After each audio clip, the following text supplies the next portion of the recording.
तो hello guys, मेरा नाम है अश्विनी त्यागी और आज मैं आपको बताऊंगा कि कैसे ये शातिर चोर आपके अकाउंट से पैसा लेके रफू चक्कर हो जाते हैं। जी हाँ, अब पहले आपने सुना होगा कि लोग कुछ कॉल करते हैं बैंक की तरफ से और उसके बाद में आपसे आपके कार्ड की डिटेल मांगते हैं, उसके बाद पैसा लेके गायब हो जाते हैं। लेकिन जी हाँ, ऐसा अब नहीं है, क्योंकि सब लोग इन चीज़ों के बारे में जान चुके हैं। अब इन्होंने एक नया तरीका अपनाया है जिसके बारे में मैं अभी चर्चा करूंगा। इन्होंने नया तरीका ये निकाला है कि अब ये लोग एटीएम पे लोगों को टारगेट करते हैं। जी हाँ, एटीएम पे लोगों को टारगेट करते हैं कि ये इनका टारगेट वो लोग होते हैं जो लोग मशीन को चलाने में सक्षम नहीं है, जो मशीन को चला नहीं पाते हैं, थोड़ा सा प्रॉब्लम फील करते हैं कि मशीन कैसे चलेगी, कुछ दिक्कत तो नहीं आएगी। क्योंकि मशीन अब नई बैंक की नई मशीन आ रही हैं तो कुछ समझ में आता नहीं है। जो हमारे मॉम डैड हैं, जो पुराने ज़माने में नए एटीएम चलाना इस्तेमाल करना चालू किया, स्टार्ट किया, तो उन्हें प्रॉब्लम आती है, ऑब्वियसली बात है, आती है प्रॉब्लम उनको। तो ये लोग एटीएम के बाहर खड़े होते हैं अपने हाथ में पुराने एक्सपायरी डेट के ब्लॉक्ड एटीएम कार्ड लेकर। जी हाँ, अपने ब्लॉक्ड एटीएम कार्ड लेकर ये खड़े रहते हैं और जैसे ही देखते हैं कि कोई पुराने एज का है, ओल्ड एज का बंदा कोई अंदर एंटर कर रहा है, तो जस्ट उसके पीछे ये एंटर कर जाते हैं। उसके पीछे एंटर कर जाते हैं। उसके एंटर करने के बाद ये उसके पीछे खड़े रहते हैं कि वो इंतज़ार करते हैं कि कुछ इन्हें प्रॉब्लम आए और मैं उनकी प्रॉब्लम को सोल्व करूं। तो जैसे ही उन्हें कुछ दिक्कत लगती है तो बोलते हैं अंकल थोड़ा जल्दी कीजिए, मुझे देरी हो रही है। तो अंकल थोड़े घबरा जाते हैं कि हाँ भी देरी हो रही है। तो बोलते हैं अंकल जी अच्छा ठीक है, रुको मैं बताता हूँ कैसे करना है, यहाँ पर अपना पासवर्ड डालिए आप। तो जैसे ही वो पासवर्ड डाल रहे होते हैं तो उस मोमेंट को वो कैप्चर कर लेते हैं कि क्या पासवर्ड है इनके। उस मोमेंट को पासवर्ड कैप्चर करने के बाद ये एटीएम जैसे निकाल के वो आपके हाथ में दे देते हैं। आपका जो एटीएम है वो अपने हाथ में लेते हैं, जो अपना ब्लॉक्ड एटीएम है पुराना वो आपके हाथ में दे देते हैं। इससे होता क्या है कि उस मोमेंट पर आप कैश गिन रहे होते हो तो आपका ध्यान तो होता नहीं है कि मेरे हाथ में कार्ड कौन सा है। आपके हाथ में ये इन्फॉर्मेशन कार्ड है, हम तो ध्यान देते ही भी नहीं है कि कार्ड है, ठीक है कार्ड तो आगे जेब में रख लिया, आप कैश गिने, हाँ ठीक है पूरा जेब में रखे, घर चले आए।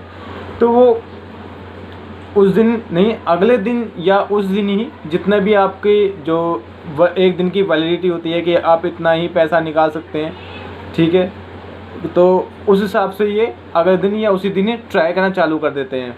पासवर्ड तो उसको पता ही है आपने जो डाला था, उसने कार्ड डाला, अमाउंट निकाल ली। अगर आपका मैसेज अपडेट है बैंक से तो आपके पास इंफॉर्मेशन आती है कि आपने एटीएम से विड्रॉल किया है, ठीक है। अगर आपने वो मैसेज बाय चांस मिस कर दिया तो आपका अकाउंट में जितना भी टोटल अमाउंट है वो धीरे धीरे हर दिन उस अमाउंट को निकालता रहेगा। अब आप सोचेंगे कि तो मैं तो बैंक में या कहीं पर जब लास्ट मोमेंट में जब आपको पता पड़ेगा सारा अमाउंट निकल चुका है आप कंप्लेंट डालेंगे, तो उनको ये इन्फॉर्मेशन भी होती है कि कंप्लेंट जाएगी, ठीक है। जो आपके हाथ में कार्ड है, आप कार्ड चेक करते हैं, कार्ड तो मेरे पास है, फिर आपको मालूम पड़ता है अरे नहीं कार्ड तो ये किसी और का है। फिर आप बैंक जाते हो, बैंक जाने के बाद आपको मालूम पड़ता है कि वो कार्ड तो ब्लॉक्ड है, बंद हो चुका है ये अकाउंट, ये तो गलत कार्ड है आपके पास में, ठीक है। अब वो पता करते हैं कि किस एटीएम से ये पैसा निकाला गया है। अब जो पुलिस है वो सीसीटीवी कैमरा चेक करती है। तो ये इतने शातिर होते हैं, ये या तो कहीं दूर स्कूटी खड़ी कर या जैसे कोई बंदा गुरुग्राम में रहता है तो दिल्ली जाकर किसी एटीएम में जहाँ पर कोई गार्ड वगैरह नहीं होता है तो दूर एटीएम से जो स्कूटी को खड़ी करके हेलमेट पहन कर आते हैं अंदर। हेलमेट पहन के जाने के बाद ये कैश निकालते हैं और देके चले जाते हैं। तो इससे कुछ आइडेंटिटी भी उनकी लीक नहीं होती है कि कौन आया था, कौन पैसे लेके चला गया। तो मेरा कहने का मतलब यही है कि इस मैसेज को ज़्यादा से ज़्यादा लोगों के पास तक पहुँचाएं कि कभी भी आप एटीएम में एंटर करते हैं तो अपने किसी भी अनजान आदमी को उस एटीएम में एंटर नहीं करने दें। बोलें कि प्लीज़ आप बाहर दिखिए थोड़ी देर, मुझे आप विड्रॉल करने दीजिए, उसके बाद आप अंदर आना। और एटीएम में जाने के बाद थोड़ा सा अलर्ट अपने आप को महसूस करें, अपना जो कार्ड है वो पूरी तरह से चेक करें कि मेरा कार्ड है, अपने वॉलेट में रखें, फिर अपना कैश चेक करें एंड दैट्स इट। और दूसरी चीज़ कि आपके अकाउंट से आपका जो मैसेज है, जो आपका पर्सनल मोबाइल नंबर है, वो हमेशा अपडेट होना चाहिए कि कम से कम कुछ ट्रांजेक्शन हुई तो आप पहले ही ट्रांजेक्शन में उस चीज़ को ब्लॉक करवा सकते हो। तो कम से कम जो बचा हुआ अमाउंट है वो तो कम से कम सेफ रहेगा। अगर बाई चांस फिर भी गलती हो जाती है आपसे तो उसके लिए ये, लेकिन अब तो गलती मेरे से होनी नहीं चाहिए लगता है मुझे, कि ज़्यादा से ज़्यादा इस मैसेज को लोगों के पास फॉरवर्ड करें और जनता को अवेयर करें कि इस तरीके की एक्टिविटी हो रही है, क्योंकि भाई आपका मेहनत का पैसा है तो अपने मेहनत का पैसा तो बचाओ भाई।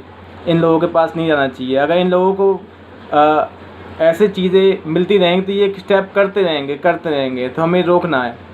तो ये दोस्तों मेरी वीडियो आपको कैसी लगी कमेंट जरूर कीजिएगा, लाइक ज़रूर कीजिएगा। धन्यवाद, थैंक यू सो मच, फिर मिलेंगे।